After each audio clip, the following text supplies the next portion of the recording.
Good evening, gang. It's Chris Angel coming at you for another episode of Marketing for the Rest of Us. And tonight we're talking about the captain who has sailed the rough waters. Captains who sail rough waters have life experience, yes? Like they have been through smooth sailing waters, but they've also known what it's like to be in rough waters. And that's a metaphor, obviously, for life. And as it relates to marketing, here's the deal. Too many people are sharing their product and service in their marketing. They talk about what they do and who they are in their profession or who they are in their business. And they don't share enough about the rough waters that they have sailed, right? That they have worked themselves through. So here's the deal. We, in your marketing, we are judging you. We are trying to determine from you who you are. Before we're ever interested in buying something from you, we want to know who you are. We want to know what you're made of.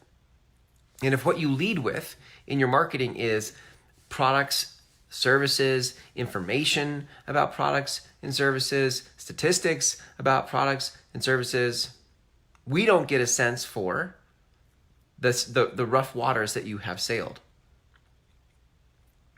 In order for you to earn our respect and our attention, we have to know that you've lived some life.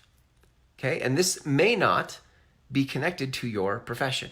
Now, it could be. I suppose it could be. You could talk about the rough waters you've sailed in your profession. That's legit. But more than that, there are so many other places to make a connection with people, right? Let's just try it. I'm making this up on the spot, but let's try this. I mean, I'm not making up what I'm going to tell you just now, but I'm making up this idea to tell you some things so that you get a sense of me. I mean, if you follow any of my content, you know more about me. And I think you can tell that when I speak about things, I'm speaking from things I've lived and things I know to be true from my life experience. But let me give you specifics. One of the things I shared last Saturday at the conference I spoke at on Saturday, I was speaking of certainty, and certainty comes when you live your life, and not from right answers. It doesn't come from books. Certainty doesn't come from answers. Certainty comes from you living your life and being certain of what you've experienced. It's your truth, right?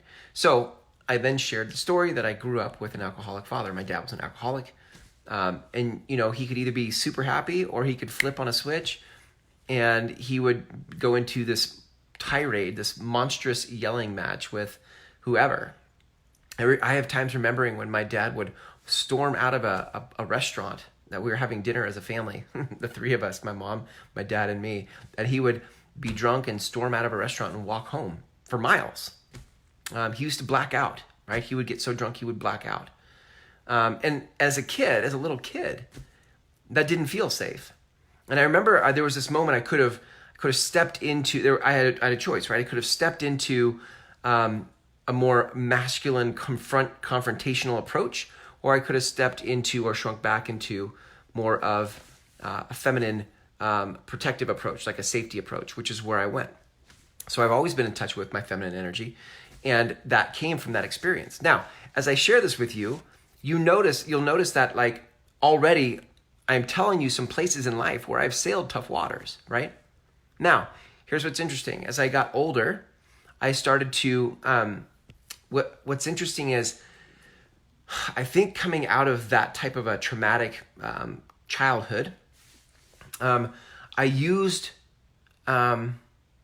joy. I found some joy in high school and in college. And I just was on fire in life at that moment in high school and college. But there was some compensation for the scary childhood that I had. And in that space, what I found was like there was this joy just would shine out like a light. This is sounding very cliche, but people were attracted to that energy, to my energy, because I was living from my heart. But then I got burned, and I led so much with my heart that my heart got stepped on by girls. It got stepped on by friends. It got stepped on by bullies. And what I started to do was shut that down. Into my early adult life, I started to lead from my head. I became intellectual. I wasn't much of a reader in college, and I got out of college, got into business, picked up some personal development cassettes. Holy smokes, cassettes. And I just went to school in my car as I would drive places, and I just kept going down the road of personal development. But the personal development wasn't in my heart. It was in my head. I was enamored with ideas, which is fine. It's not bad. It definitely led me down this road to develop myself. But more and more I led from my head and not from my heart. And so life became very difficult in business, because where I produced results in life was from my heart. Where people connected with me from was my heart. But I was not willing to take a risk. I was not willing to put myself out there and have people step on my heart anymore. And so I somehow determined I'll just be smart enough, I'll be good enough, I'll work hard enough. But it was all from my head. And some of that, right, was coming back from like this childhood as with an alcoholic father, where I was, it wasn't safe to question. It wasn't safe to push back. I then led with from that I evolved into leading from my heart. And then from there, getting stepped on again, I led from my head. And it created 17 years in business that were really hard. They were just really hard. They weren't joyful. I would ride on the highs of insights and dreams, right? So I'd get a dream and I'd feel good for a while. And then when I couldn't produce that result because I was living from my head, I would become upset, sad, depressed, frustrated, angry. And then I would go back into the hole of personal development. I'd read some more books. I'd get another insight, another inspiration that would lead to another dream. And off I go with my head again to try to pursue the dream. And then when that didn't work, I would go back. I'd get frustrated, upset, angry, until I would go back in the hole of personal development, read another book, go to another course, pay another coach, and I would get inspired by something else, have another dream. Do you see the pattern? Like, this was the pattern. And it was all from my head. 17 years in business of trying to produce a result from my intellect, when in the past, what I have evidence for is that I produce a result when I live from my heart. I have that. I have that evidence. I know that. But I was so afraid to get my heart stepped on again that I wasn't willing to step out from my intellect and step into my heart. Now, I'm giving you the example of rough waters, right? This is part of my story. It's not my whole story. It's part of my story. And in all my posts in my marketing, and every post I do every day isn't always me saying something personal from my story, but it is always something that you can tell I have perspective on because I've lived it, right? So even if I'm giving you a message about marketing or business or something, it's always connected to the heart, and you can tell that I know what I'm saying.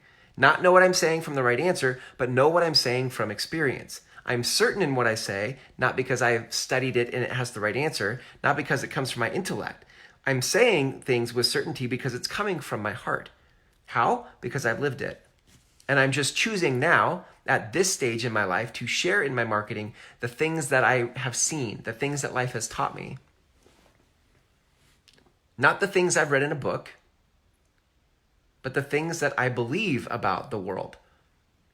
And I'm framing it inside of marketing because that's closer to my product and service. But it's not like, hey, here's 5 steps to make your Facebook ads work. Right? It's not, oh, you should post 7 times a day and here's some hacks on how to post. My content comes from my heart because I know that's what actually creates a connection. And so I'm saying this to you in this episode because what the world needs more of right now is not the right answer. What the world needs more of right now is not intellect. The world is starving for people to actually get real and say something real about life. We don't need another Instagram quote unless it's your quote, right? I don't have any problem with you quoting yourself about something life has taught you that feels real and authentic. But I do think the world wants something that feels real and raw. And they'll take that, even if it has nothing to do with what you sell, over you being ninja person in your industry or profession and being right about your industry and profession it doesn't feel real. They'll take real and off topic from your business more than they'll take on topic with your profession and no realness. So, your job in marketing in 2019, at the time of this recording, your job is to begin to step your toe out of your intellect and into your heart, to actually step your heart out into the world and begin to share some of the rough waters that you have sailed so that we know what you're made of and so that we can trust you. Because trust, right, when you're out in choppy waters, people trust in the person who sailed the choppy waters. That's how that works. So, this is it. You might start with something super personal, and you'll start to move. You'll start to get a feel for how you want to share, and then you won't need to be as personal that way. If you go back to my personal profile on Facebook to November, December, somewhere in there, you can see a very recent example of me being very personal. I did a 6-part series on unhappiness, and I was confronting in that 6-part series my own unhappiness. In the moment, without the answer. I wasn't saying, hey, I have an answer. I was like, part 1 through 5, I was like, I don't have an answer. And I got so much, not just so much grace and support, but so many people private messaged me and told me how important that was for them. That by me being real about it, they felt permission to be real. And isn't that interesting? When we start to get real and raw about stuff, other people start to get real and raw.